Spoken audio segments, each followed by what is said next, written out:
اول ما الشتا دق الباب كنت لازم اجيب الفلفل الاخضر وانزل بيه جوه الميه المغليه وافرح الاحباب ودلع المزاج بقى. ما هو ما ينفعش المزاج الا باللقمه الحلوه دي. الله الله الله الله، هو ده الكلام يا ولد. كل اللي عليك ان انت هتنزلي لي يا ست البنات بالفلفل في الميه المغليه. طب يلا بينا نسمي الله ونصلي على حضره سيدنا النبي، وتقولي لي بتتابعيني منين. وتعالي بينا بقى. حطيت كده شويه ميه مغليه ونزلت بشويه فلفل رومي على حامي، براحتك اللي يعجبك حطي. انا حطيت رومي وحطيت حامي ونزلت بيهم كده في الميه المغليه لمده 5 دقايق. ايوه 5 دقايق يا دوبك قبل ما يغير لونه.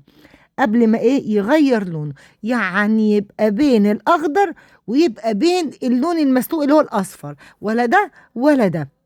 هنا كده ايوه هو اللون الحلو ده. اول ما الشتاء يدخل يا بنات ويدقدق كده احب اعمل شويه حاجات تحسسني بريحه الشتاء. الفلفل ده لوحده وانت حاطاه على النار بيشممك، الله تشمي كده ريحه الشتاء جوه منه، ما تفهميش ازاي. الاكله دي كنت بحبها قوي من ايد امي ومن ايد كمان حماتي الله يرحمهم الاتنين. عايزه اقول لكم كانوا دايما يعملوها جنب الاكل لازم حاجه حرشه كده جنب الاكل. تعالوا بقى كده بعد ال5 دقايق ننشل. حلوه ننشل دي، طب لايك كتير عشان ننشل. نشلنا بقى طلعنا الفلفل بتاعنا في حاجه كده، وتعالي نجيب الكبه بتاعتنا ونحط حته توم. وتعالي بقى شوف الفلفل ده. الفلفل ده جايباه من المدينه وانا جايه، والله جايباه من المدينه المنوره. تعالي كده حطيت معلقه توم وحطيت 3 4 قرون من الفلفل زي ما انت شايفه سبايسي كده. هتقولي جايباه شايلاه من هناك لهنا؟ ايوه كنت جايبه يعني بريال، وكان فايت حبه كتير كتير قوي فخدتهم وانا نازله حرام. معايا كده شوية ملح، ونزلت بقى كده بالفلفل والثوم والملح، ومسكت بقى كده الكبة بتاعتي وفرمت الكلام ده كله في بعضه. تعالي بقى نسكت؟ لا تعالي، ده انا هدلعك وهأكلك حتة أكلة تفتح النفس. وبصي مهما كنتي بقى الاكله دي تتاكل جنب عدس شغال، جنب فول شغال، جنب ملوخيه، جنب طبيخ، براحتك خالص. نزلت تاني بشويه كمون بقى. يا سلام الكمون بقى، علشان يعني ما اقولكيش طعمها طعامه، وكمان عشان الغازات. تعالي بقى ننزل كمان بمعلقتين خل يا وعد يا وعد يا وعد، وعصره 2 ليمون. ايوه واحدتين ليمون كده على قد الفلفل اللي انت عاملاه. انا عملت حوالي تشكيله كيلو فلفل تمام. ومسكت بقى الليمونتين دول، واضربي بقى الكلام ده كله تاني ضربة مبرحة كده صغنونة في بعضهم كده ياخدوا ويدوا بشكل ودي.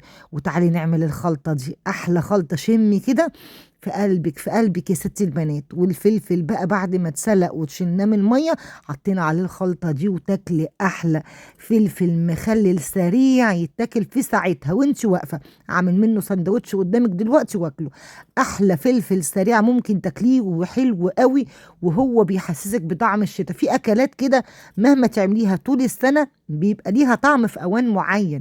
ده التخليله دي من الاكلات اللي بتتعمل في الشتاء ويبقى طعمها حلو قوي قوي قوي. ايوه دي من الاكلات اللي بتفكرني بالشتاء بتاع زمان بتاع امي وحماتي والناس الحلوه الجميله دي. الله شمي بقى ريحه الفلفل كده يا وعد يا وعد. حته لقمه بقى كده حطيت فيها حته الفلفل دي وتاكلي كده والله يتاكل. عايزه اقول لك جنب فول بقى، جنب ملوخيه، جنب عدس، اللي يعجبك يتاكل كده سندوتشات وانت رايحه وانت جايه. وتسقي بقى في الميه بتاعته دي يا وعد يا وعد يا وعد. شويه فلفل بجد هتدعي لي وانت بتاكليهم. حطي بس انت الفلفل في الميه المغليه ودوقي الحلاوه دي، حاجه كده في قلبك يا ست البنات. وبحبكم قوي، واشوفكم في فيديو جديد، وسلام عليكم.